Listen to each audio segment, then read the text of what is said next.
भक्तीचे तसे अनेक प्रकार आपल्याला सांगितलेले पाहायला सापडतात. कपिलाचार्यांनी 81 पद्धतीची भक्ती सांगितली, त्याला काय करता.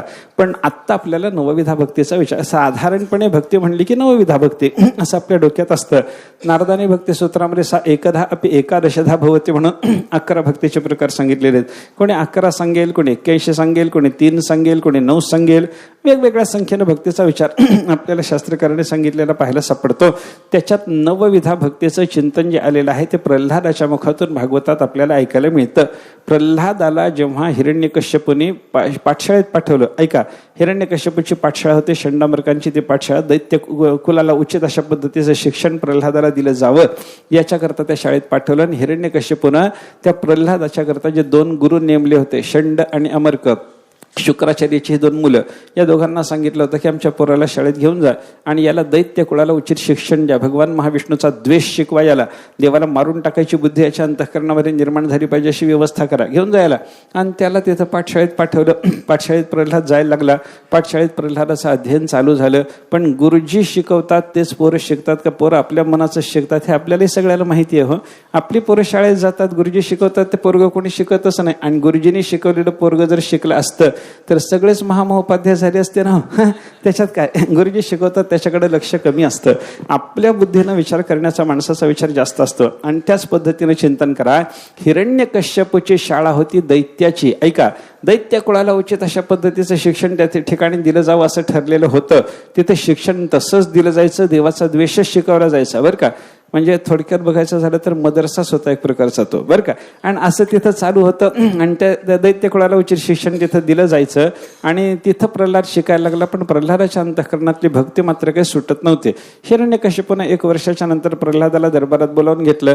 दरबारात बोलावल्याच्या नंतर हिरण्यकश्यपूनं ते षंडामर्काला सांगितलं माझ्या पोराला घेऊन या. हे गुरुजी घेऊन निघाले. जाता जाता रस्त्यात पोराला सांगितलं हिरण्यकश्यप त्या प्रल्हादाला, त्याच्या गुरुजीने, की बाबा तुझ्या वडिलाकडे आम्ही जातो, ते आमचे राजे आहेत, त्यांनी आम्हाला शाळा काढून दिलेली आहे, आम्हाला त्यांचे काही निर्देश आहेत, त्या निर्देशाप्रमाणे दैत्य कुळाला उचित असं शिक्षण आम्ही देत असतो. पण तो पाठशाळेमध्ये बसून भजनच करत असतोस आणि सगळ्याला करवत असतोस. हे भजन भक्ती हे तिथे गेल्याच्या नंतर बोलायचं नाही. काय शिकलास बाळा, तुला काय बापाने, तुला काय गुरुजींनी शिकवलं असं तुझ्या बापाने जर विचारलं तर आम्ही जे शिकवतो ते तिथं बोल बरं का. हे षंडामर्क असं सांगत होते प्रल्हादाला. आणि प्रल्हादाने सांगितलं काळजी करू नका, मी व्यवस्थित रीतीनं उत्तर देतो आणि त्या उत्तराच्या योगानं माझ्या बापाचं समाधान होईल, भगवान सगळ्याचं रक्षण करेल, काळजीचं कारण नाही. सगळ्या आपल्या गुरुजीला असं सांगत सांगत हे सगळे जण आले. दरबारात आल्याच्या नंतर प्रल्हादाला पुढं केलं. हिरण्यकश्यपूनं जवळ घेतलं. जवळ घेऊन प्रल्हादाचं कौतुक, आता पोरगच त्याचं कौतुक वगैरे झोपू नका ना, जरा बोला की माझ्याशी. हिरण्यकश्यपूनं पोराचं कौतुक केलं. आणि ते कौतुक झाल्याच्या नंतर प्रल्हादाला विचारायला सुरुवात केली, बाळा शाळेत जातोस? जातो म्हणे. हेच गुरुजी आहेत तुझे? हो. हे शिकवतात शाळेमध्ये? शिकवतात. तू शिकतोस बाळा? शिकतो. काय शिकायला आवडतं बाळा तुला? म्हणजे गुरुजी काय शिकवतात हा प्रश्न नव्हता, तुला काय शिकायला आवडतं हा प्रश्न होता. आणि या प्रश्नाला उत्तर देताना प्रल्हादाने काय सांगितलं, मला भक्ती आवडते म्हणे. तिथं प्रल्हादाच्या मुखातला श्लोक आहे, श्रवणम कीर्तनम विष्णुस्मरणम पादसेवनम अर्चनम वंदनम दास्यम सख्यम आत्मनिवेदनम इति पुंसार्पिता विष्णू भक्तिश्चन नवलक्षणा क्रियते भगवत्यद्धा तन्मन्ये अधीतम उत्तमम. माझ्या दृष्टीनं हे उत्तम अध्ययन म्हणे. भगवंताच्या संबंधानं मनुष्याच्या अंतःकरणामध्ये प्रेमलक्षणा भक्ती निर्माण व्हावी. आणि ती प्रेमलक्षणा भक्ती निर्माण झाल्याची आविर्भूती ज्या 9 पद्धतीनं व्हावी, त्या 9 पद्धतीच्या भक्तीमध्ये माझी प्रवृत्ती आहे. मला हेच आवडतं, श्रवण करायला आवडतं, कीर्तन करायला, देवाच्या संबंधानं काही ऐकावं, देवाच्या संबंधानं काही कीर्तन करावं, देवाचं स्मरण करावं, देवाचं पादसेवन करावं, देवाची पूजा करावी, देवाला नमस्कार करावा, देवाचं दास्य करावं, देव मित्र आहे अशी भावना करावी आणि देवाला सर्वस्व आत्मसमर्पण करून टाकावं. गौण रीतीनं आत्मा शब्द ज्या ज्या पदार्थाला लागतो त्या त्या सगळ्या पदार्थाचं परमात्म्याला निवेदन म्हणजे समर्पण, ही आत्मनिवेदन भक्ती आहे बरं का. हा मुख्य आत्म्याचं काही निवेदन नसतं, त्याच्यामुळे गौण आत्म्याचं निवेदन असतं. देहाला गौण रीतीनं आत्मा म्हणतात, समर्पण करा देवाला. मनाला गौण रीतीनं आत्मा शब्द लावला जातो, तो समर्पण करून टाका परमात्म्याला. आपल्या पुत्राला आत्मा वै पुत्र हा श्रुतीनंच सांगितलंय की मुलगा म्हणजे आपला आत्माच आहे. तो गौण रीतीनं आत्मा शब्द पोरायला लागला, समर्पण करून टाका देवाला. जिथं जिथं गौण रीतीनं आत्मा शब्दाची योजना आहे त्या सगळ्या अनात्म पदार्थाचं, म्हणजे जिथं गौण रीतीनं आत्मशब्द प्रवृत्त झाला त्या सगळ्या पदार्थाचं परमात्म्याला समर्पण करणं, याला म्हणतात आत्मनिवेदन भक्ती.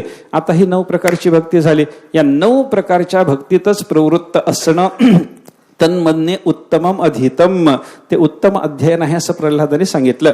मला काय चिंतन करायचंय? प्रल्हादानं सांगितलेले हे 9 भक्तीचे प्रकार. या 9 भक्तीच्या प्रकाराचा अर्थ आपल्याला कळतो की नाही? श्रवण म्हणजे काय? देवाच्या संबंधानं काही ऐकणं. कीर्तन म्हणजे काय? देवाच्या संबंधानं काहीतरी बोलणं. कीर्तन करणं म्हणजे बोलणं. हा, स्मरण म्हणजे काय? अंतःकरणामध्ये परमात्म्याचं स्मरण करणं. पादसेवन म्हणजे देवाच्या चरणाची सेवा करणं. अर्चन म्हणजे देवाचे जसे उपचार मिळतील तसे उपचार देवाला समर्पण करून पूजा करणं. वंदन म्हणजे देवाला नमस्कार करणं. हा, दास्य म्हणजे देवाची सेवा करण्यामध्ये प्रवृत्त असणं. हा, सख्यम म्हणजे देव मित्र आहे अशा पद्धतीची भावना ठेवणं. आणि आत्मनिवेदन म्हणजे ज्या ठिकाणी अगौण रीतीनं आत्मा शब्द लागला अशा सगळ्याच्या सगळ्या पदार्थाचं परमात्म्याला निवेदन म्हणजे समर्पण करून टाकणं. हा 9 विधा भक्तीचा 9 प्रकाराचा अर्थ आपण थोडक्यात पाहिला. आता इथं तुकाराम महाराजांनी परमात्म्याच्या चरणाच्या ठिकाणी बुद्धीचं स्थिरीकरण होण्याकरता सांगितलेली जी 5 साधनं, आपण एकंदर विभाग करत असताना 5 साधनं म्हणायला लागलो. या 5 साधनापैकी कोणतं साधन कोणत्या भक्ती प्रकारामध्ये लावता, किंवा या 5 जणाला 5 प्रकारामध्ये 9 प्रकार पाहताना कोणत्या प्रकारात कोणत्या प्रकाराचा अंतर्भाव करत राहता, थोडं चिंतन करा. मला सांगा ना जरा, श्रवण कीर्तन कुठं कशाचा अंतर्भाव करता सांगा ना जरा. हे 5 प्रकार आपल्या समोर आहेत ना. काय? स्मरण आहे, भगवंताचं प्रेमसुख आहे, महालाभ असलेलं परमात्म्याचं नामस्मरण आहे, अंगोअंगी संग आहे आणि परमात्मा स्वरूपाचं ज्ञान आहे. एवढ्या 5 साधनाचा विचार तुकाराम महाराजांनी इथं जो व्यक्त केलेला आहे, या 5 जणांपैकी कोणाला श्रवण कीर्तन स्मरण हे वाटून देता सांगा ना मला. कुठं कोणाचं दर्शन व्हायला लागलं तुम्हाला सांगा ना. कोणत्या इथं सांगितलेल्या 5 साधनापैकी कोणत्या साधनामध्ये 9 प्रकारापैकी कोणत्या भक्ती प्रकाराचं आपल्याला दर्शन व्हायला लागलं जरा बोला की. भाष्य तुमच्याकडे आहे, मी बोललोच होतो, सूत्र मांडलंय, सूत्र कळाले तुम्हाला. आता हे 9 प्रकार आणि हे 5 प्रकार एकमेकात जोडून मिसळून 5 प्रकारात 9 प्रकार बघायचे आहेत. ते कुठं बघता येतात तुमचा विचार सांगा ना जरा मला. मी थांबलो आता, तुम्ही बोलल्याशिवाय मी पुढे बोलत नाही. सांगा मला कुठं काय बघायचं आहे आपल्याला, सांगा ना. जे आपल्याला चिंतन करता येईल त्या दृष्टीनं बघा ना. कसं विष्णू स्मरणम स्मरणात आलं, संपलं, छान. दुसरं बोला आता.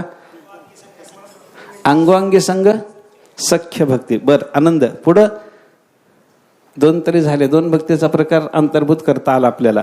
आता पुढं श्रवणाचं महालाभवाचे वसे पांडुरंग मध्ये काय बघायचं? कीर्तन बघायचं का श्रवण आणि कीर्तन दोन्ही बघायचं? अगदी बरोबर. पुढं चला. काय झालं? 4 भक्तीचे प्रकार आपले संपले. अजून 5 भक्तीचे प्रकार आपल्याजवळ राहिलेले आहेत. त्या 5 भक्तीच्या प्रकाराचं काय करायचं सांगा. कुठं काय बसवता सांगा. हा, सख्यम कुठं बसवता? सख्य झालं की, त्या अंगोअंगी संघामध्ये सख्य बसवले की. अजून कुठं काय बसवता येतं सांगा ना जरा.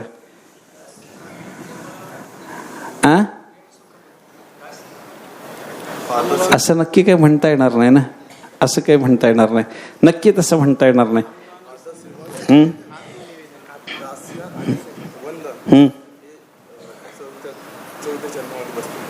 कुठं? अंगोअंगी संघ खंडित मध्ये नाही. हा, जीवनाचा झाला ओलावा अंतरी इथं नाही. हे तर ज्ञानाचं चिंतन आहे ना. हे तर ज्ञानाचं चिंतन आहे. तिथं ते बाकीचं काही बघा. मी माझ्या दृष्टीनं मला जे काही सुचतं ते सांगायचा प्रयत्न करतो. माझं पटतं का बघा. आता तुमचं माझ्याकडे आलं, माझं पटतं का बघा. माझं पटतं का बघा. काय अडचण काय त्याच्यात? आपल्याला चिंतनच करायचंय. तुमचं मी पटवून घेतलं की नाही. हा, तुम्ही सख्य इथं बसतं म्हणून सांगितलं, मला पटलं. श्रवण कीर्तन इथं बसतं म्हणलं, पटलं. माझं काही पटतं का बघा. आता माझं चिंतन असं आहे, श्रवण आणि कीर्तन या दोन्हीचा अंतर्भाव महालाभवाचे वसे पांडुरंग इथं करावा. बरं का. मी आधी विभागणी सांगतो आणि ही अशी का करायची त्याचं उत्तर नंतर देतो. बरं का. ही विभागणी अशी का करायची, मला करता आलेली जी विभागणी आहे, माझ्या बुद्धीला पटलेली जी विभागणी आहे. कारण कसं आहे बघा, आपल्याकडं मी सुरुवातीलाच बोललो, एक सूत्र असतं, त्याच्यावर भाष्य असतं आणि भाष्यानंतर वार्तिक असतं. बरं का. सूत्रकाराचं काम काय आहे? मोठा शास्त्राचा सिद्धांत थोडक्यात सांगणं, ते तुकाराम महाराजांनी केलं. सूत्र रचायचं काम आपल्याकडे व्यासमहर्षींचं आहे, नारदांचं आहे. बरं का. सूत्र व्यासांनी रचावं, भाष्य कोणी लिहावं? जगद्गुरु शंकराचार्याने लिहावं. प्रभू तुम्ही महेशाच्या मूर्ती तुम्ही आहेतच माझ्या समोर, त्याच्यामुळे तुम्ही सुद्धा सगळे महेश स्वरूप शंकरम शंकराचार्य असल्यामुळं तुम्ही सगळे भाष्य करू शकता. आणि भाष्यामध्ये काय त्याच्यानंतर वार्तिकाचं काम जास्त की नाही. वार्तिकाचं काम आहे तसं कमी महत्वाचं समजू नका. म्हणजे मी जे माझ्याकडे घेतले ते कमी महत्वाचं नाही बरं का. वार्तिकाचं काम काय आहे त्याच्याबद्दल. भाष्य कशाला म्हणतात आपल्याकडं? सूत्रार्थो वर्ण्यते यत्र पदे सूत्रानुसारिभिः स्वपदानिच वर्ण्यन्ते भाष्यम भाष्यविदो विदुः. सूत्रामध्ये सांगितलेल्या पदापराचं व्याख्यान करायचं आणि त्या व्याख्यानाच्या उलगड्या करता, त्या पदाचं व्याख्यान जे केलेलं आहे त्याचा अधिक उलगडा व्हावा याच्याकरता स्वतःची काही पदं मिसळून बोलायचं, याला म्हणतात भाष्य.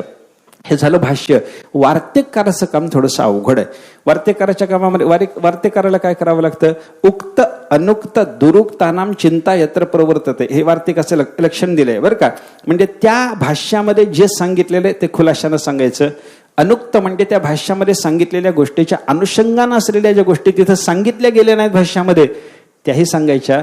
आणि जे त्या भाष्यामध्ये सांगत असताना कदाचित थोडंसं विरुद्ध वाटणार आहे, ते विरुद्ध असेल तर विरुद्ध आहे स्पष्ट सांगायचं, आणि विरुद्ध नसेल तर ते अविरुद्ध कसं आहे पटवून द्यायचं काम करायचं. याला म्हणतात वार्तिक. हे 3 पद्धतीचं काम केलं पाहिजे, त्याला म्हणतात वार्तिक बरं का. जाऊ द्या, त्याच्यात मला आता गुंतायचं कारण नाही, पण आपल्याला अशा पद्धतीने चिंतन करता येतं. कसं इथं 9 प्रकार कसे जोडायचे त्याचा विचार करा. श्रवण आणि कीर्तन हे एका ठिकाणी करा. कुठं घालता याला? महालाभवाची वसे पांडुरंग. त्याच्यानंतर विष्णू स्मरणम हे एकच करा, ते कुठं घालता? दुसऱ्या चरणामध्ये सांगितलेलं गेली हळहळ स्मरणे, हे त्या स्मरणाला ते जोडून द्या. त्याच्यानंतर 5 जणाचा गठ्ठा आपल्याला उचलावा लागतो. पादसेवनम, अर्चनम, वंदनम, दास्यम, सख्यम, या 5 जणाला एकत्रित करा आणि या सगळ्याला लावून कुठं देता? अंगोअंगी संघ अखंडित मध्ये लावून द्या. यांचा अंगोअंगी संघ अखंडित या साधनामध्ये या 5 भक्ती प्रकाराचा अंतर्भाव करता आला. पहिल्यांदा श्रवण कीर्तन 2 गेले, त्याच्यानंतर स्मरण 3रं गेलं, 3ऱ्याच्या नंतर पादसेवनापासून सख्यापर्यंतचे 5 गेले, 5 आणि 3 8 संपले. एक राहिलं आत्मनिवेदन. आत्मनिवेदनामध्ये काय? ज्ञानाचा विचार आहे, आणि ज्ञानाचा विचार इथं कुठं आला? जीवनाचा झाला ओलावा अंतरी विश्वभरी मावळले. इथं आपल्याला ते 9 भक्तीपैकी शेवटची 9वी आत्मनिवेदन भक्ती या चरणाला लावून देणं शक्य आहे. अशी विभागणी आपल्याला करता आली. आता थोडंसं चिंतन करा, अशी विभागणी का करायची, ही विभागणी कशी करायची याचा विचार मी बोललो, पण ही विभागणी अशीच का करायची त्या संबंधानं थोडंसं जर चिंतन करायचं झालं तर आपल्याला महालाभ वाच्य वसे पांडुरंग, इथं तुकाराम महाराजांनी काय सांगितलं? महालाभ असलेलं नाम किंवा महालाभ असलेल्या परमात्म्याचं नाम माझ्या वाणीमध्ये वसतं. आता वाणीत नाम बसणं म्हणजे वाणीमध्ये नाव वसणं, राहणं, वाणीनं नामाचा उच्चार होणं, याला कोणती भक्ती म्हणता? श्रवण म्हणता की कीर्तन म्हणता? काय म्हणता सांगा ना, तुम्ही काय म्हणता नक्की सांगा ना. आपण नामाचा उच्चार केला म्हणजे काय झालं? कीर्तन झालं ना. नाम रूप गुणादीनाम स्वयं भाषा तू कीर्तनम. शास्त्रकारांनी भक्तिशास्त्रामध्ये कीर्तन भक्तीची व्याख्या सांगत असताना सांगितलंय, देवाचं नाम असेल, देवाचं रूप असेल, देवाचे गुण असतील, या सगळ्याच्या संबंधानं स्वतः बोलणं याला म्हणतात कीर्तन. ही आहे कीर्तन भक्ती बरं का. महालाभवाचे वसे पांडुरंग इथं कीर्तन भक्ती आपल्याला घेता आली, पण मी काय बोललो होतो? कीर्तनाच्या सोबत श्रवणाचाही इथंच अंतर्भाव करा. असं कसं करता येतं? त्याचं उत्तर असं आहे, श्रवण आणि कीर्तन या दोन्ही, हे श्रवणाचं जर चिंतन आपण केलं तर श्रवण हे कीर्तनावर अवलंबून आहे. श्रवण हे स्वतंत्र रीतीनं जमत नाही. मला समजा मी ऐकायचं ठरवलं तर कोणीतरी बोलणारा भेटल्याशिवाय मला ऐकता येईल का? सांगा ना. कोणी बोलणारा भेटावा लागतो की नाही? बोलणारा कोणी भेटल्याशिवाय श्रवण करता येत नाही. भागवताच्या सुरुवातीचं बघा की हो, भागवताच्या सुरुवातीला कथा संदर्भ असायला पहा. नैमिषे निमिष क्षेत्रे ऋषय शौनकादय सत्रम स्वर्गाय लोकाय सहस्र सममासत. नैमिषारण्यामध्ये हे शौनकादिक ऋषी जमा झाले. 1000 वर्षपर्यंत चालणाऱ्या यज्ञाला त्यांनी प्रारंभ केला. 1000 वर्षपर्यंत यज्ञाच्या निमित्तानं त्या नैमिषारण्यामध्ये राहत असताना यज्ञाचं काम किती हो? ते श्रौत याग असतात की नाही, हे आपण जे पाहतो ते सगळे स्मार्त याग असतात बरं का. स्मार्त यागामध्ये ते फार क्रियाकलाप फार असतो, पण श्रौत यागामध्ये क्रिया फार कमी असतात. थोडा वेळच लागतो त्याला. दीर्घ कालपर्यंत चालणारा तो 17चा भाग असतो. 17 म्हणजे दीर्घकाल चालणारा यज्ञ. ते यज्ञकर्म दीर्घकाल चालतं, पण दीर्घकाल चालणाऱ्या त्या 17मध्ये काम मात्र रोजचं फार थोडा वेळ असतं. त्याला 3 भागात ते काम चालतं. पहिल्या सकाळी जे काम करतात, हवन करतात, त्याला प्रातःसवन म्हणतात. माध्यान्नाला जे सवन चालतं त्याला माध्यान्दिन सवन म्हणतात. आणि संध्याकाळी जे सवन होतं त्याला प्रातःसवन, माध्यान्दिन सवनासारखं सायम सवन म्हणत नाही, त्याला तृतीय सवन म्हणतात. एवढाच बदल आहे बरं का. हे प्रातःसवन, माध्यान्दिन सवन आणि सायम सवन एवढ्या 3 भागामध्ये थोडंसं काम असतं. एक 10-15 मिनिटाचं काम असतं. आता मला सांगा, 15 मिनिटाचं काम सकाळी संपलं, 15 मिनिटाचं काम दुपारचं संपलं, 15 मिनिटाचं काम संध्याकाळचं संपलं, आणि अशा पद्धतीनं एक दिवस काढता 1000 वर्ष काढायचे असा तो यज्ञ. त्या यज्ञामध्ये करमणूक काही झाली का हो? माणसाला करमल का? एवढं काम झाल्याच्या नंतर दिवस सगळा रिकामा की हो? मग या ऋषींनी काय करावं? ऋषीमुनी करमणुकी करता काय वर्तमानपत्र वाचणं, गोष्टी कादंबरी वाचणं असं करतील? त्या ऋषींनी ठरवलं आपण 1000 वर्ष चालणाऱ्या या यज्ञामध्ये आपल्या रिकामा वेळामध्ये भगवंताची कथा ऐकायची. 1000 वर्षपर्यंत भगवत कथा श्रवणाचा संकल्प झाला. आता श्रवणाचा संकल्प आहे हो, कीर्तनाचा नाही. सगळ्यांनी संकल्प, तिथं जमलेले सगळे ऋषी आहेत. मला सांगा, ते सगळे ऋषी असल्यामुळे, ज्ञानी असल्यामुळे त्या सर्वांना सांगणं शक्य होतं की नाही? काहीतरी एकाने प्रवचन करावं, बाकीच्या सगळ्यांनी श्रवण करावं, हे सर्वांना जमणार होतं की नाही? पण सर्वांनी संकल्प करत असताना हातात पाणी घेऊन संकल्प काय केला? मी प्रवचन करतो, तुम्ही ऐका, असं कोणी म्हणलं नाही. तिथं सगळ्यांनी श्रवणाचा संकल्प केला. आता सगळ्याचा श्रवणाचा संकल्प झाला. 1000 वर्षपर्यंत श्रवणाचा संकल्प झाला. आता 1000 वर्षपर्यंत यांना येऊन कोणीतरी काहीतरी निरूपण करणारा वक्ता भेटावा, याची मग प्रतीक्षा सुरू झाली. कोणी येईल का? कोणी येईल का? आम्हाला काही सांगेल का? अरे एक चांगला वक्ता पाहिजे. वक्ता रमासाद्य यमेव नित्या सरस्वती स्वार्थ समन्वितासीत निरस्त दुस्तर्क कलंक पंका नमामितम शंकर मर्चितांघ्रिम. जगद्गुरु शंकराचार्याच्या वक्तृत्वाचं वर्णन आहे. वक्ता रमासाद्य यमेव नित्या सरस्वती स्वार्थ समन्वितासीत. नित्या सरस्वती, नित्याश्रेणी सरस्वती म्हणजे नित्याश्रेणी शब्द. नित्याश्रेणी शब्द म्हणजे वेदाचे शब्द. त्या वेदाच्या शब्दाला जगद्गुरु शंकराचार्य नावाचा वक्ता जेव्हा मिळाला, त्यावेळेला स्वतःचा अर्थ प्राप्त झाला म्हणे, बरं का.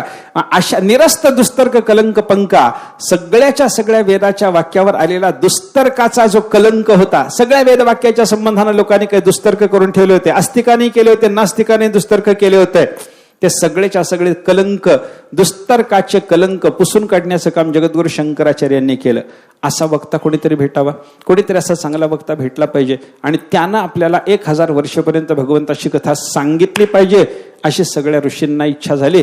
आणि मग सगळे ऋषी संकल्पाच्या नंतर, श्रवणाचा संकल्प झाल्याच्या नंतर कोणीतरी वक्ता भेटावा, चांगला वक्ता भेटावा, चांगला वक्ता भेटावा, प्रतीक्षा करायला लागले. आणि त्या सगळ्याचं भाग्य, नाही आपलं सगळ्याचं भाग्य म्हणून त्या ऋषींच्याकडे 1000 वर्षपर्यंत त्यांचा कथेचा संकल्प, श्रवणाचा संकल्प पूर्ण करण्याकरता निरूपण करण्यासाठी कोण आलं? सूत ऋषी आले. मग सूतांचं स्वागत केलं, सूतांना ब्रह्मासन दिलं. सगळ्या ऋषींनी हात जोडून त्यांना सांगितलं, सूत आख्या ही कथासारम मम कर्ण रसायनम. शौनकानी सगळ्या ऋषींच्याकडून, सगळ्या ऋषीचं प्रतिनिधित्व घेऊन एकटे शौनक हात जोडून सूतांना म्हणायला लागले, सूता फार विद्वान आहात, तुम्ही फार अभ्यास केला, तुमच्यावर गुरुची कृपा आहे, आणि त्या गुरुच्या कृपेनं तुम्ही जे काही गुरुला विचारलं ते सगळं गुरुनं जसं तुम्हाला सांगितलंय तसं तुम्ही न विचारलेलं सुद्धा गुरुने तुमच्यावर कृपा करून तुम्हाला सांगितलेलं आहे. वस्तुतः न विचारता कोणाला काही सांगायला जाऊ नये, असा शास्त्राचा नियम आहे. पण तरीही ब्रूयुस निग्धस्य शिष्यस्य गुरव गुह्यमप्युत.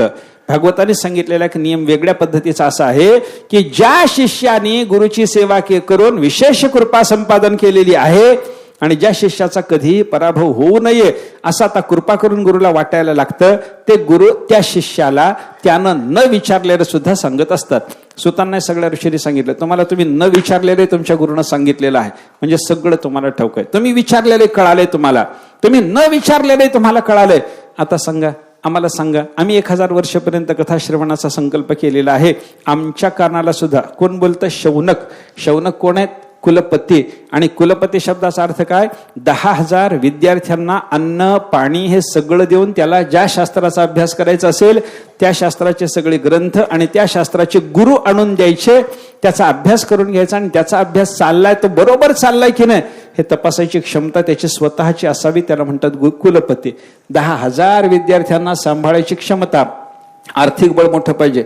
10,000 विद्यार्थ्यांना जी विद्या पाहिजे त्याला त्या विद्येचा गुरु आणून देण्याकरता कोणत्या शास्त्राचा अभ्यास करणारा गुरु जगामध्ये कुठं आहे ते माहिती पाहिजे, आणि तो असलेला गुरु त्या शास्त्राच्या संबंधातला खराच निष्णात आहे की नाही हे कळालं पाहिजे. त्याला या शिष्याला आणून दिल्याच्या नंतर त्याचा अभ्यास चालू असताना तो योग्य रीतीने चाललाय की नाही हे तपासाय करता त्या विद्येचं याला स्वतःला ज्ञान पाहिजे. म्हणजे सगळ्या शास्त्राचं ज्ञान शौनकाच्याकडे आहे. आणि ते शौनक हात जोडून म्हणतात, सुता आमचा संकल्प आहे, 1000 वर्ष ऐकायचे, तुम्ही आलात, आमचं भाग्य आहे, तुम्ही पुराणिक आहात, तुम्हाला पुराण सांगता येतं, 1000 वर्षपर्यंत कथा श्रवणाचा संकल्प ठरलाय, आम्हाला सांगा ना, सांगू शकता, आम्हाला गोड लागेल असं सांगू शकता? सांगतो म्हणा.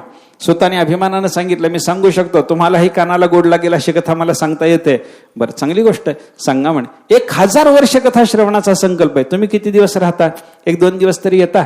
हा, काय करता तुम्ही सांगा ना. सुताने सांगितलं, तुमच्या 1000 वर्षाची सुद्धा ज्ञान पिपासा शांत करण्याची क्षमता माझ्याकडे आहे. 1000 वर्ष तुम्हाला कथा सांगू शकतो. 1000 वर्षात रोज नवीन सांगतो. ऐका म्हणे तुम्ही. मला सांगायचं काय आहे, हे श्रवणाचा संकल्प झाल्याच्या नंतर सगळ्या ऋषींना सुतांची वाट पाहावी लागली. याचा अर्थ श्रवण हे स्वतंत्र साधन आहे की श्रवण हे कीर्तनावर अवलंबून आहे? सांगा मला. कीर्तनावर अवलंबून आहे. मग कीर्तनावर अवलंबून असलेलं श्रवण, त्या श्रवणाचा कीर्तनामध्ये अंतर्भाव करायला हरकत आहे का नाही? आता बोला बरं. कीर्तनामध्ये श्रवणाला अंतर्भूत करू की नको? आता सांगा मला. आणि अजून एक नियम आहे, धर्मशास्त्राचा नियम तुम्हाला सांगतो बरं का. एखाद्या वेळेला आपल्याकडे अभिषेका करता ते ब्राह्मण बोलावतात बघा. एखाद्या वेळेला अभिषेक असतो, तो लघुरुद्र करतात. आता श्रावणाचे दिवस आहेत, लघुरुद्र करतात. गणपतीला 1000 आवर्तनाचा अभिषेक असतो. गणपती अथर्वशीर्षाचे 1000 पाठ म्हणायचे आणि अभिषेक करायचा. आता 1000 आवर्तन म्हणायला काय, एकटा बसून 1000 आवर्तन म्हणतो का? म्हणत नाही. मग 10-5 ब्राह्मण बोलावले जातात. मग 10 ब्राह्मण बोलावले की एकटा म्हणत राहतो आणि बाकीचे ऐकत राहतात. एकाने म्हणायचं आणि बाकीच्याने ऐकायचं. याला काय म्हणले? हा, एकाने म्हणल्यानंतर त्या एकाच्या म्हणण्याची गणती करायची की मोजत असताना एकदम 10 पाठ झाले म्हणायचं. 10 जण बसलेत, ऐका, 10 जण बसले, एक जण म्हणतोय, 9 जण बाकीचे ऐकतात. मग 1 पाठ झाल्याच्या नंतर एकच पाठ झाला म्हणायचं की 10 पाठ झाले म्हणायचं? सांगा, कशी गणना होते? 10 पाठ झाल्याची गणना होते. याला नियम दिलाय धर्मशास्त्राने. हे बरोबर आहे. एकाने म्हणायचं आणि 10 जणांनी ऐकायचं. तंबाखू खात बसायचं नाही, मोबाईलवर बोलायचं नाही, कोणाच्या कुरापती काढायच्या नाहीत, काही करायचं नाही. शांतपणाने श्रवण. तो जे म्हणायला लागला ते संपूर्णपणे या बाकीच्या 9 जणांनी ऐकलं पाहिजे. मग एकाचं म्हणणं 9 जणांचं ऐकणं, याच्याने काय होतं? श्रवण पठनयोर मिलित्वा फलम. शास्त्राने सांगितलंय, 9 जणांनी केलेलं श्रवण, 1 जणांनी केलेलं पठन, त्याचं मिळून फल असतं. श्रवण पठनयोर मिलित्वा फलम. श्रवण आणि पठनाचं मिळून फळ असतं बरं का. श्रवण आणि पठनाचं मिळून फळ असतं म्हणजे 9 जणांनी ऐकलं आणि 1 जणांनी म्हणलं, 10 जणांनी म्हणलं, असाच त्याचा अर्थ शास्त्र घेतं बरं का. म्हणजे पठन आणि श्रवण परस्परावलंबी आहेत, हे याच्यातून मला दाखवायचं होतं बरं का. मी मागं कधीतरी एका चांगल्या संगीतज्ञाकडून ऐकलं होतं. एखाद्या संगीताच्या शाळेमध्ये अनेक विद्यार्थी शिकायला येतात. ते शिकायला आलेल्या प्रत्येक विद्यार्थ्याला स्वर वगैरे लावण्याच्या दृष्टीने तिथे वेगळे वेगळे तंबोरे असतात. समजा एका त्या संगीताच्या शाळेमध्ये 10 तंबोरे असतील, ऐका, आणि ते 10 तंबोरे एकाच स्वरात अगदी बरोबर व्यवस्थित लावून घेतलेले जर असतील, ऐका, 10 तंबोरे अगदी बरोबर एका स्वरात लावलेले असावेत. आणि अशा अवस्थेमध्ये त्याच्यातल्या 1 तंबोऱ्याची तार जर छेडली तर बाकीचे 9 तंबोरे न वाजवता वाजतात म्हणे. कसे वाजतात मला माहिती नाही. मी एका संगीतज्ञाकडून हे ऐकलेलं आहे. तुम्हाला पटलं न पटलं सोडून द्या, मला त्याच्याशी फार घेणं देणं नाही. पण एका स्वरात लावलेल्या 10 तंबोऱ्यापैकी हे थोडंसं पाहून सुद्धा तुम्हाला ठरवता येणं शक्य आहे बरं का. काय मला लावता येत नाही, तुम्ही लावून घ्यावी नाही, एवढंच, बाकी काही नाही. हे 10 तंबोरे लावून घ्या. तुम्ही 10 तंबोरे लावा, त्याच्यात बरोबर ते, नाहीतर मला बोलवा तिथं. 10 तंबोरे लावल्याच्या नंतर 1 तंबोरा वाजवायचं काम मी करतो. मग तुम्हाला 10 तंबोरे वाजल्याचं ऐकू येतं की नाही मला सांगा. आणि लावायचं काम मात्र तुमच्याकडे. तंबोरे बरोबर एका स्वरात लावायचं काम मात्र तुमच्याकडे. आणि ते 10 तंबोरे तुम्ही बरोबर एका स्वरात लावल्याच्या नंतर मी 1 वाजवला आणि बाकीचे जर वाजले नाही तर तुम्हाला लावता आलं नाही. तुम्हाला लावता आलं नाही. आणि मी वाजवलेला 1 तंबोरा तुम्ही 10 लावून दिल्याच्या नंतर मी वाजवलेला 1 लावला, तुम्ही बरोबर लावलं, असा त्याचा अर्थ. जाऊ द्या, आपल्याला त्याच्यात फार विस्ताराने गुंतायचं कारण नाही. चिंतन एवढंच करा की 1 तंबोरा, एका चांगल्या माणसाने मला हे सांगितलं, हे असेलच तसं शास्त्रच आहे. 1 तंबोरा वाजवावा आणि 10 तंबोरे वाजावेत. हे कशानं घडलं सांगा मला? श्रवण पठनयोर मिलित्वा फलम. या तंबोऱ्याचं पठन चालू आहे. 1 वाजवला जाणारा तंबोरा, त्याचं पठन चालू आहे, बाकीचे ऐकायला लागले, मिळून फळ मिळालं, म्हणून सगळे वाजले, असा त्याचा अर्थ झाला की नाही? त्याच पद्धतीनं 1 ब्राह्मण म्हणतो, बाकीचे 9 जण ऐकतात, पण श्रवण पठनयोर मिलित्वा फलम असल्यामुळे 1 पाठ झाला की 10 पाठ झाले असं गृहीत धरलं जातं. याला काय म्हणायचं? श्रवण आणि पठन. हे सगळं उदाहरण आपल्याला बोललो कशा करता? श्रवण हे कीर्तनावलंबी आहे. कीर्तनाच्या शिवाय श्रवणाचा स्वतंत्र रीतीने विचार आपल्याला करता येत नाही. बघा तुम्ही सप्तमस्कंद भागवताचा पहा. धर्मराजाला ऐकायची इच्छा झाली, नारद आले म्हणून बरं झालं. नारदानी कीर्तन केलं, धर्मराजाने श्रवण केलं. सुतानी कीर्तन केलं, शौनकादिक ऋषींनी श्रवण केलं. शुकाचार्याने कीर्तन केलं, परीक्षितीने श्रवण केलं, वैशंपायनाने महाभारताचं कीर्तन केलं, जन्मेजयाने त्याचं श्रवण केलं, मैत्रेयाने आपण चतुर्थ स्कंदापासूनची कथा बघा ना, मैत्रेयाने काहीतरी निरूपण करावं, विदुराने त्याचं श्रवण करावं. म्हणजे श्रवण हे अवलंबूनच झालं. प्रत्येक वेळेला श्रवणाला कोणीतरी सांगणार. नारदाला भागवताची कथा करायची ठरली, सनकादिकांनी आम्ही सांगतो म्हणून सांगितलं. उद्धवाला काही ऐकायची इच्छा झाली, भगवान सांगायला लागले. अर्जुनाला काही ऐकायची इच्छा झाली, भगवान श्रीकृष्ण परमात्मा गीतेच्या रूपानं बोलायला लागले. म्हणजे काय झालं, कोणीतरी बोलणारा भेटल्याशिवाय श्रवण होत नाही. म्हणजे श्रवण कीर्तनावर अवलंबून आहे, आणि कीर्तनावर अवलंबून असल्यामुळे श्रवणाचा कीर्तनात अंतर्भाव करायला हरकत नाही. मग श्रवणम आणि कीर्तनम हे जे दोन भक्तीचे प्रकार आहेत, हे एकमेकात अंतर्भूत झाल्याच्या नंतर महालाभवाची वसे पांडुरंग, इथे या दोन भक्तीचा विचार आपल्याला करता आला. हे चिंतन झालं. आता विष्णू स्मरणम, भगवंताचं स्मरण करणं, परमात्म्याचं स्मरण करणं, या परमात्म्याच्या स्मरण नावाच्या साधनाचा विचार करत असताना इथं महाराजांनी ते स्मरण प्रत्यक्ष सांगितले. ध्रुवपादातच आहे, समाधान जीव राहिला निश्चळ गेली हळहळ स्मरणे. हे तिथं स्मरण प्रत्यक्ष सांगितलं. हे स्मरण कोणाचं आहे? विष्णू स्मरणमच आहे. हो, ज्याच्या स्मरणानं हळहळ जाणार, ज्याच्या स्मरणानं जीवाला पूर्ण समाधान मिळणार, ज्याच्या स्मरणाच्या योगानं निश्चलता सिद्ध होऊन जीवाचं जन्म मरणाचं चक्र थांबणार. ते काय संसाराचं स्मरण आहे, विषयाचं स्मरण आहे? कोणाचं स्मरण असणार? देवाचं स्मरण. विष्णू स्मरणम, ते स्मरणात गेलं. त्याच्या पुढे मी काय बोललो होतो? श्रवणम, कीर्तनम, स्मरणम हे झाले. हे 3 झाल्याच्या नंतर 5चा एक गठ्ठा करा. पादसेवनम, अर्चनम, वंदनम, दास्यम आणि सख्यम, या 5 जणांचा एक गठ्ठा करा. आणि हा कुठं घालायचा? हा गठ्ठा आता आपल्या चालू असलेल्या साधनामध्ये अंगोअंगी संग अखंडित, इथं 5 जणांचा विचार करावा लागेल. अखंड परमात्म्याचा अंग अंगाला संग होणं, परमात्म्याच्या सगुण रूपाचा अंग अंगाला आमच्या संग झाला, हे अंगोअंगी संग अखंडितचं चिंतन आपल्याला करायचं आहे. मला सांगा, देवाचं पाद सेवन करणं म्हणजे देवाच्या पायाची सेवा करताना आपल्याला देवाचा अंगसंग आहे की नाही? हो नाही बोला की मला. देवाचा अंगसंग आहे. देवाची पूजा करायची आपल्याला, अर्चन भक्ती करायची आहे. ती पूजा करत असताना देवाचा अंगसंग आहे की नाही? आपल्याला देवाला गंध लावायचंय का? इथं बसून मी तिथं देवाला गंध पांडुरंगाला मला आता गंध समर्पण करायचंय, पण इथं बसलो आणि देवाला मी गंध लावू शकतो? लायकी नाही ना ती आपली. म्हणजे आपल्याला देवाची पूजा करत असताना, अर्चन करत असताना आपल्याला काय? अंगसंग पाहिजे बरं का. म्हणजे पाद सेवन भक्तीमध्ये अंगसंग आहे, अर्चन भक्तीमध्ये अंगसंग आहे. वंदन भक्ती करायची आहे आपल्याला. वंदन भक्ती आपण काही दुरून नमस्कार करणारे नाही ना. हो, तो का म्हणे, गोजरिया विठोबा पाया पडू द्या, पायावर डोकं ठेवलं पाहिजे. माझे पाय काय, माझे पाय तुझी डोई ऐसे करी का भाक दे. देवा पाया पडून माझे, तुझे पाय म्हणजे माझेच झाले पाहिजे, तर माझं डोकं म्हणजे तुझंच झालं पाहिजे. हे होण्याकरता त्या देवाच्या पायावर डोकं ठेवावं लागेल की नाही? पायावर डोकं ठेवावं लागतं. आणि पायावर डोकं ठेवलं म्हणजे अंगोअंगी संग झाला की नाही बोला. म्हणजे वंदन भक्तीला अंगसंग पाहिजे. दास्य करायचंय, देवाचं दास्य करायचंय, देवाच्या जवळ राहून देवाची सगळी सेवा करायची आहे. आणि देवाची सेवा करायची असेल तर त्या सेवेकरता त्याचा अंगसंग व्हावा लागेल की नाही? व्हावा लागतो. सख्य, सख्य म्हणजे मैत्री, मैत्रीमध्ये अंगसंग असतो की नाही? असतो. मग पादसेवन, अर्चन, वंदन, दास्य आणि सख्य या 5ही भक्ती प्रकाराकरता अंगसंगाची गरज आहे. मला सांगा, श्रवणाकरता अंगसंगाची गरज आहे का? नाही. कीर्तनाकरता अंगसंगाची गरज आहे का? नाही. स्मरणाकरता अंगसंगाची गरज आहे का? नाही. आत्मनिवेदनाकरता अंगसंगाची गरज आहे का? नाही. या 4 भक्तीच्या प्रकाराकरता अंगसंग लागत नाही. आणि या 5 भक्ती प्रकाराकरता अंगसंग जर लागतो तर हे 5 भक्तीचे प्रकार अंगोअंगी संग अखंडितमध्ये घालायला काय अडचण आहे बोला. आता हे का असं करायचं त्याचं मी उत्तर द्यायला लागलो आपल्याला. श्रवण आणि कीर्तन एक का केले? श्रवण कीर्तनावलंबी आहे म्हणून. स्मरण हे आपण स्वतंत्र रीतीनं का पाहिलं? तुकाराम महाराजांनी ते इथं स्वतंत्र सांगितलेलं आहे म्हणून. 5 भक्ती प्रकाराचा, पादसेवनापासून सख्यापर्यंतच्या 5 भक्ती प्रकाराचा आपल्याला अंगोअंगी संग अखंडित याच्यामध्ये अंतर्भाव का करता आला? या 5ही भक्ती प्रकाराला अंगसंग लागतो म्हणून. आणि आत्मनिवेदन करत असताना आपले गौण आत्मे सगळेच्या सगळे परमात्म्याला समर्पण करण्याचा भाव अंतःकरणात निर्माण होण्याकरता ज्ञान पाहिजे. ज्ञानाच्या शिवाय इथं गौण रीतीने आत्मशब्दाचा प्रयोग झाला हे आपल्याला कळणार नाही. देहाला गौण रीतीने आत्मा म्हणतात, इंद्रियाला गौण रीतीने आत्मा म्हणतात, मुलाला गौण रीतीने आत्मा म्हणतात. हे कळण्याकरता ज्ञान पाहिजे. आणि ते ज्ञान झाल्याच्या नंतर गौण आत्म्याचं परमात्म्याच्या चरणाला निवेदन म्हणजे समर्पण होणं हे साधायचं जर असेल तर आत्मनिवेदन भक्ती करता ज्ञान लागतं.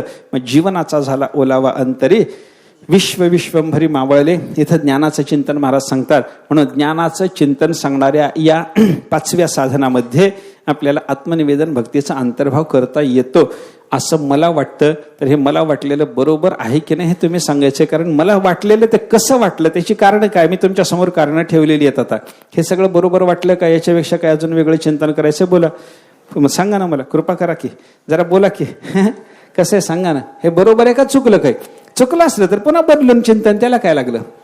श्रवण कीर्तन एका ठिकाणी, स्मरण स्वतंत्र, पादसेवनापासून सख्यापर्यंत एकीकडं आणि आत्मनिवेदन एकीकडं. 5 तुकडे आपल्याला करावे लागणार होते. ते 5 तुकडे अशा पद्धतीने आपण केले. आता बघा, आता आपल्याला चिंतन हे नवविधा भक्तीचं चिंतन हे कसं लावून द्यायचं या संबंधातला विचार माझा संपला. मला आता विचार काय करायचा आहे. आत्ताच आपलं साधन कोणते तुकाराम महाराजांनी सांगितलं, अंगोअंगी संग अखंडित. देवाचा अंगोअंगी अखंड संग असणं, हे साधन आम्हाला घडलं, हे साधलं. देवाचा अखंड अंगोअंगी संग मिळाला, अंगाला संग मिळाला. आता अजून एक थोडंसं वेगळ्या पद्धतीने चिंतन जर करायचं झालं तर आपण इथं केलेले हे जे 5 विभाग केलेत ना, म्हणजे 9विधा भक्तीचे 5 प्रकार केले आपण. इथे सुद्धा आपण थोडासा विचार या अंगोअंगी संगचा प्रत्येकाकडे लावून देऊ शकतो. हे चिंतन करा. श्रवणम कीर्तनम हे एकीकडे आहे, स्मरणम एकीकडे आहे, पादसेवनापासून सख्याकडे एकीकडे आहे, सख्यापर्यंत एकीकडे आहे आणि आत्मनिवेदन एकीकडे आहे. इथं कोणाचा स्पर्श कोणाला व्हायला लागला याचा विचार करा. श्रवणम आणि कीर्तनम. श्रवणम मध्ये काय व्हायला लागलं, परमात्म्याचा श्रोत्राशी स्पर्श व्हायला लागला. बरोबर, आपण ऐकत असताना परमात्मा आपल्या कानावर आला म्हणजे काय झालं, कानाला देवाचा स्पर्श झाला. हो, अंगोअंगी संघ अखंडित मध्येच येतं ते सुद्धा.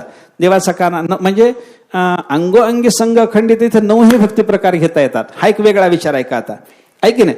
कारण देव कानावर आला, देवाच्या संबंधातले शब्द कानावर आले, देवाचं रूप ऐकलं, देवाचे गुण ऐकले, देवाचं नाम ऐकलं. हे नाम श्रवण, रूप श्रवण, गुण श्रवण, स्वरूप श्रवण आपल्याला घडलं. आणि त्या निमित्तानं परमात्मा आपल्या कानावर जर आला तर परमात्म्याचा श्रोत्राला संग घडला. बरं, आपण देवाचे गुण गायले, गुण गायना वडे हेच माझी सर्व जोडी, नाम गायलं, परमात्म्याचं नामस्मरण केलं, नाम गाणं झालं, परमात्म्याचं रूप गायला लागलो. हे परमात्म्याच्या संबंधानं नाम रूप गुणादिनाम स्वयंभाषा आपण हे बोलणं केलं. हे बोलणं करायला लागलो म्हणजे काय झालं, महालाभ वाच्य वस्य पांडुरंग, म्हणजे परमात्म्याचा वाणीशी संयोग घडायला लागला. म्हणजे अंगोअंगी संग झाला की नाही, देवाचा वाणीशी संयोग झाला. श्रवणाच्या निमित्तानं श्रोत्राशी देवाचा संबंध घडला. आपण बोलायला लागलो म्हणजे परमात्म्याचा आपल्या वाणीशी संबंध घडला. विष्णू स्मरणम, आता भगवंताचं आपण मनाने स्मरण केलं.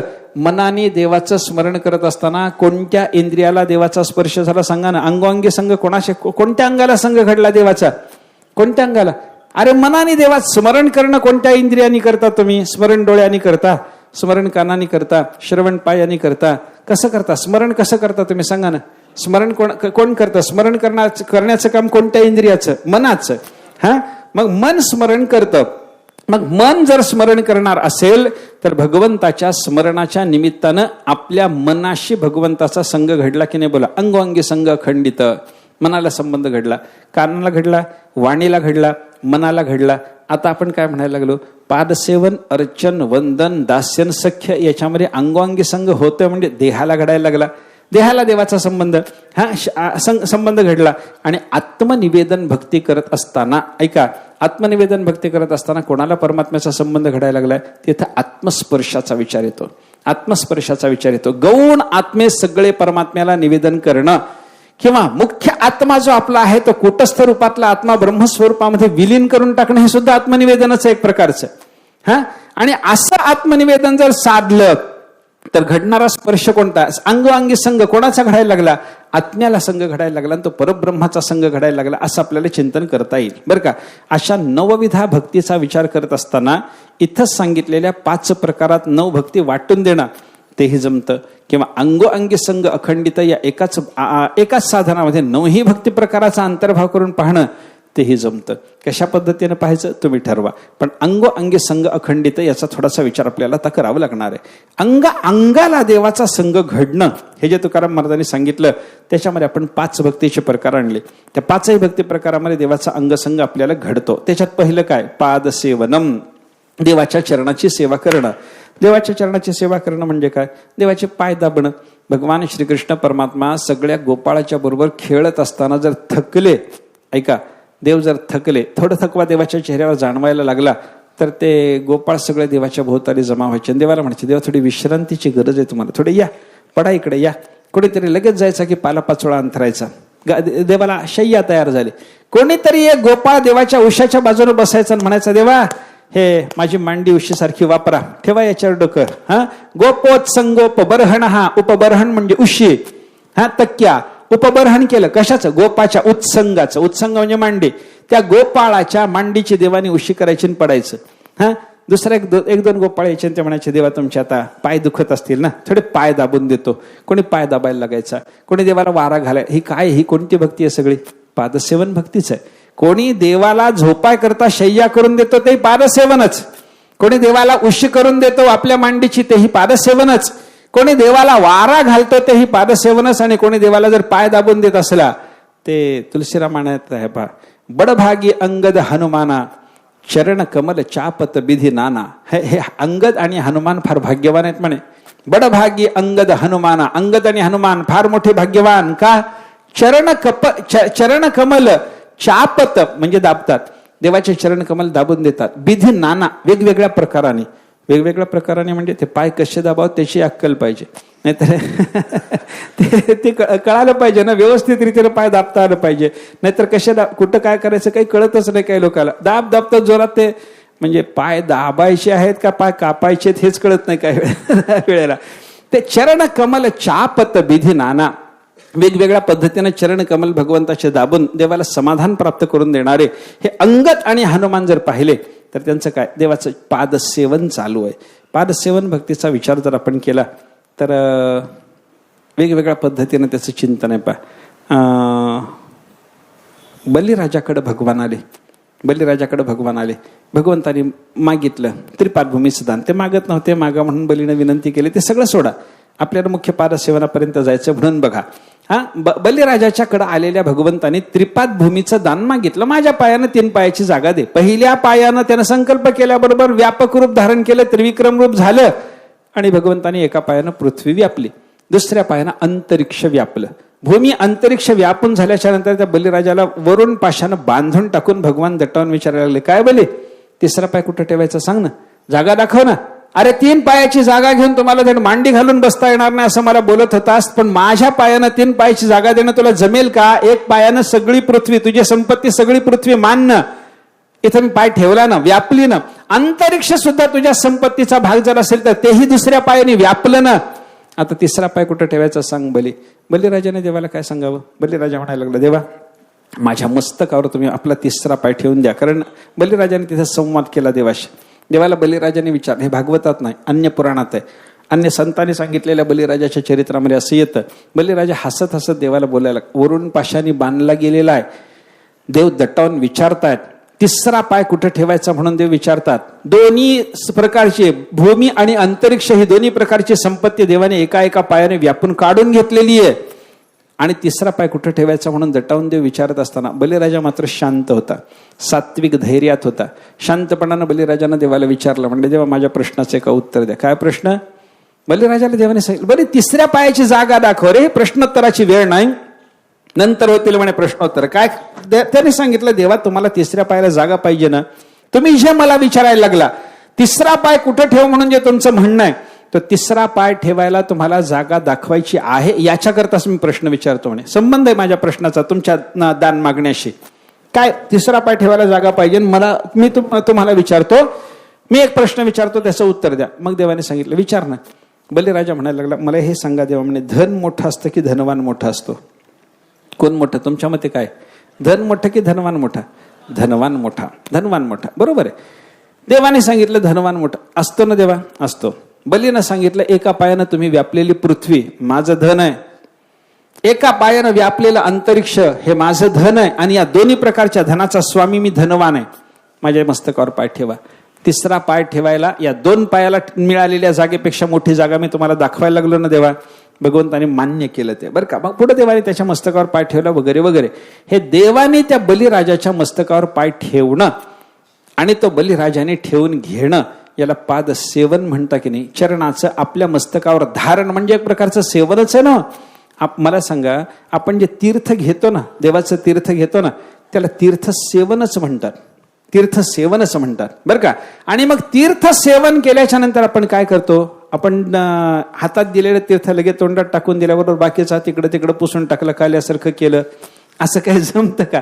पुसोनिया हात असं काही असतं का त्याच्यामध्ये? त्याच्यात तसं काही नाही. मग देवाच्या तीर्थाच्या ग्रहणानंतर आपण काय करतो, तीर्थ घेतल्यावर तो हात डोक्यावर पुसतो. आणि डोक्यावर हात म्हणजे ते कसं आहे, तीर्थ घेताना हात उष्टा करू नये, नाहीतर डोकं सगळं उष्ट होऊन बसतं. माणसं ते तीर्थ घेताना असं चाटून चाटून घेतात बघा, तसं नसतं. तीर्थ घेणे किंवा आचमन करणे याच्याबद्दल नियम सांगितलाय.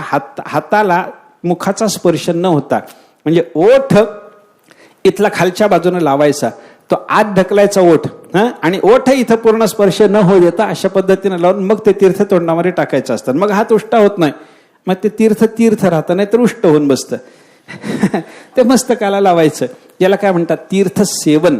आणि तीर्थ सेवन, तीर्थ ग्रहण करत असताना ते मस्तकावर घेणं, याला सुद्धा जर सेवन म्हणलंय तर पादसेवन, पाय मस्तकावर घेणं, याला आपल्याला पादसेवन म्हणता येईल की नाही बोला. पादसेवन हे बलिराजाने पादसेवन केलं.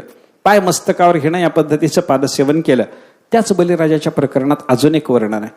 दुसरं वर्णन असं आहे, बलिराजाने त्रिपाद भूमीचं दान दिल्याच्या नंतर भगवंतानी एका पायानं पृथ्वी व्यापली, दुसऱ्या पायाने काय केलं हो, अंतरिक्ष व्यापलं.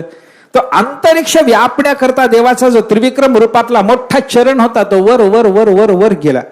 वर गेला म्हणजे ते भू भुवहा स्वहा महाहा जनहा तपहा सत्यम, सत्य लोकापर्यंत तो पाय देवाचा गेला. आणि सत्य लोकाच्या तिथं बसलेले भगवान ब्रह्मदेव, सत्य लोकामध्ये असलेले त्या ब्रह्मदेवानी पाहिलं, माझ्या आराध्य असलेल्या भगवंताचा चरण कमल माझ्यावर कृपा करण्याकरता इथपर्यंत आलाय. बलिराजाकडून दान घेण्याच्या निमित्तानं आला असेल, पण इथपर्यंत देवाचा चरण आलाय. आणि आपल्याकडे आलेल्या या देवाच्या चरणाची आपण प्रक्षालन सेवा करावी, पाद प्रक्षालन, पाय धुवायची सेवा आपण करावी. असं म्हणून ब्रह्मदेवानी काय केलं, आपल्या कमंडलूमध्ये, ब्रह्मदेवाच्या कमंडलूमध्ये जे ब्रह्मांड बाह्य जल होतं, ब्रह्मांडावरणाच्या बाहेरचं जे जल कमंडलूमध्ये ब्रह्मदेवाने भरून घेतलेलं होतं, ते जल भगवंताच्या चरणावर टाकलं. आणि देवाच्या चरणावर ब्रह्मदेवाने ब्रह्मांड बाह्य जल जे टाकलेलं होतं, तेच जल देवाच्या चरणावरून ओघळत ओघळत जे खाली आलं, तिचं नाव आहे गंगा. गंगा म्हणजे देवाच्या चरणाचं तीर्थ आहे, देवाच्या चरणाचं तीर्थ आहे. हे ब्रह्मदेवाने आपल्या कमंडलूतलं पाणी, ब्रह्मदेवाने आपल्या कमंडलूतलं पाणी भगवंताच्या चरणावर टाकणं, हे पादसेवन झालं की नाही मला सांगा. हे पादसेवन. बलीनी चरणाचं मस्तकावर ग्रहण केलं, पादसेवन झालं. ब्रह्मदेवाने चरणाचं प्रक्षालन केलं, पादसेवन झालं. अंगद आणि हनुमान या दोघांनी भगवान रामचंद्र प्रभूचे चरण दाबून दिले, पादसेवन झालं. पाय लक्ष्मीच्या हाती म्हणून येतो काकुलते, हे लक्ष्मीच्या हातामध्ये देवाचे चरण असणं, हे पादसेवन झालं. पादाचं चरणाचं सेवन करणं वेगळ्या वेगळ्या पद्धतीनं असं आपल्याला लावून घेता येणं शक्य. ही पादसेवन भक्ती झाली. या पादसेवनातला कोणताही प्रकार बघा, लक्ष्मीच्या हातात देवाचे चरण असणे हे बघा, बलीनी मस्तकावर देवाचे चरण धारण करणे हे बघा, ब्रह्मदेवाने भगवंताच्या चरणावर आपल्या कमंडलूतलं पाणी ओतून देवाचे चरण धुवून देणे हे बघा. कशाही पद्धतीनं केलेल्या पादसेवनात देवाचा अंगसंग घडायला लागला की नाही बोला मला. पाय धुवायचे असतील तर पाणी असं नुसतं पायावर टाकून चालतं की पाय चोळावे लागतात? कसं करावं लागतं सांगा ना. तुम्ही कसं धुता? पाय धुवायचे, गुरुचे पाय धुवायचे, टाकलं पाणी गुरुच्या पायावर, चाललं नाही, असं चालत नाही. ते पायावर पाणी टाकून पाय स्वच्छ धुणं, त्याच्यानंतर ते पुसून देणं, हे करता की नाही? अशा प्रकार करतो की नाही आपण? याला काय म्हणतात? पादसेवन. सेवन, अंगसंग घडायला लागला. ब्रह्मदेवाने पायावर पाणी टाकलं आणि ते चरण पुसले, अंगसंग झाला. बलीनं मस्तकावर चरण धारण केला, अंगसंग झालाच. लक्ष्मीने हातात देवाचे चरण घेतले, अंगसंग झाला. कोणत्याही पद्धतीनं पादसेवनाचा विचार करा, अंगसंगाचं चिंतन करता येतं. पुढे चला, पादसेवन भक्तीनंतर पुढचा भक्ती प्रकार कोणता? अर्चनम. अर्चन म्हणजे पूजा. अर्चन भक्तीची व्याख्या अशी केली, अर्चनंत उपचाराणाम स्यान मंत्रेण उपपादनम. आपल्याकडे उपलब्ध असलेल्या उपचारांचं परमात्म्याला, त्या उपचाराकरता वीरशास्त्रात सांगितलेल्या मंत्राचा उच्चार करत करत समर्पण करणं. एक एक मंत्र म्हणत उपचार समर्पण करायचा असतो. मग ते वैदिक असतील, प्राकृत असतील, कोणते मंत्र, संस्कृत असतील, कोणते मंत्र चालतात, पौराणिक मंत्र असतील, वैदिक असतील, कोणते तांत्रिक असतील, जे कोणते मंत्र आपल्याला येणं शक्य आहे, ग्रहण करणं शक्य आहे, त्या मंत्राचं ग्रहण करा ना. पूजेची ओळ म्हणून पूजा करा ना. काय बिघडतं कुठं? काय आपल्याला वैदिक नाही मंत्र आले तर काय पूजेची ओळ म्हणण्याने काय पुण्य लागत नाही का? त्याच्याने पुण्य लागतं. म्हणजे काय आहे? कोणता मंत्र म्हणा, मंत्रेण उपपादनम. पण देवाला पूजा समर्पण करत असताना आमच्या लहानपणी एक पुजारी होता देगलूरला. त्याला काही येत नव्हतं, काहीच येत नव्हतं. पण पूजेकरता त्याची नियुक्ती केलेली होती. पूजेकरता त्याची नियुक्ती केल्यावर तो म्हणायचा, मला काही येत नाही महाराज, तुम्ही मला पूजा करायला सांगता. काही मंत्र न म्हणता मी पूजा करतो. त्याला आमचे वडील वगैरे म्हणायचे, तुला हरिपाठ येतो की नाही, तुला चक्री भजन येतं की नाही, म्हणत जा. पूजा करताना हे जरी म्हणलं तरी तुझे पूजेचे मंत्र झाले म्हणायचे ते, बरं का. याचा अर्थ काय आहे? ते भागवतातच आहे, मंत्रे प्राकृत संस्कृत हे. देवाच्या पूजेचा प्रकार सांगत असताना संस्कृत मंत्र जसे असतात तसे प्राकृत मंत्र आहेत ना. तयाचे बिसाट शब्द सुखे म्हणू येते. वेद असं संतांच्या वाणीबद्दल ज्ञानोबाराय जर बोलत असतील तर ते मंत्रच आहेत. आणि त्या मंत्राचा उच्चार करत करत भगवंताला उपचार समर्पण करणं. आपल्याला देवाला आवाहन करायचे, देवाचं ध्यान करायचे, ध्यानाचा मंत्र म्हणा. आवाहन करायचे, आवाहनाचा मंत्र म्हणा. देवाला पायावर पाणी घालायचे, पाद्य समर्पण करायचे, पाद्य, अर्घ्य, आचमन, स्नान, जे जे काही असेल ते सगळं म्हणत समर्पण करताना मंत्राचा उच्चार करा. नाहीतर तुझी या नामाची सगळं पूजा अर्चन मंत्रमाळा धूप दीप नैवेद्य फल सगळं तुझ्या नामाचीच म्हणा आहे. हे असं देवाला समर्पण करा, कसंही करा. मला काय सांगायचं, मंत्रोच्चार पूर्वक भगवंताला उपचाराचं समर्पण, याचं नाव आहे पूजा. आणि ही पूजा जर करायची झाली तर देवाला हे सगळे उपचार समर्पण करताना अंगाला स्पर्श होणार आहे की नाही बोला मला. अंगोअंगी संग अखंडित. पाद सेवन भक्तीमध्ये जसा देवाचा अंगसंग व्हायला लागला, त्याच पद्धतीनं अर्चन भक्तीच्या बाबतीत चिंतन करा. अर्चन करताना देवाला समर्पण, काही समर्पण करा हो. ते पत्रम पुष्पम फलम तोयम यो मे भक्त्या प्रयच्छति तदहम भक्ती उपहृतमशनामी प्रयतात्मनः. तो भक्त प्रयतात्मा म्हणजे शुद्ध चित्ताचा असावा. त्यानं जे भक्तियुक्त अंतःकरणाने समर्पण केलं ते जे काही असेल ते मी खाऊन टाकतो, देवाची प्रतिज्ञा. मग झाडाचं पान द्या, ते विड्याचंच दिलं पाहिजे असं नाही, रुईचं दिलं तरी खातो तो. पत्रम पुष्पम, देवाला फुल समर्पण करताना ते फुल ते लेखे तरी म्या तुरुंबावे परी मुखीची घाली. अरे फुल दिलेलं जे असतं देवाला, ते फुल डोक्यावर धारण करण्याकरता शोभे करता दिलेलं असतं की काय करता. पण परमात्म्याने भक्तांनी दिलेले जे फुल आहे ते सुद्धा तोंडातच घालतो परमात्मा, ते सुद्धा खाऊनच टाकतो. पत्रम पुष्पम फलम. एखाद्या भक्ताने भगवंताला फळ समर्पण केलं, ते चांगलंच आणलं पाहिजे, चिक्कूच आणलं पाहिजे, सफरचंदच आणलं पाहिजे असलं काही नाही. तुम्हाला मिळेल ते फळ समर्पण करा, परमात्मा ग्रहण करतो. आणि तोयम म्हणजे घोटभर पाणी जरी त्या देवाला दिलं तरी ते ग्रहण हे उपचार आहेत हो. अर्चन आहे एक प्रकारचं. हे देणं म्हणजे एक प्रकारचं अर्चन आहे. आणि हे अर्चन घडत असताना द्रौपदीनं देवाला पान दिलं, एक भाजीचं पान द्रौपदीनं भगवंताला समर्पण केलं.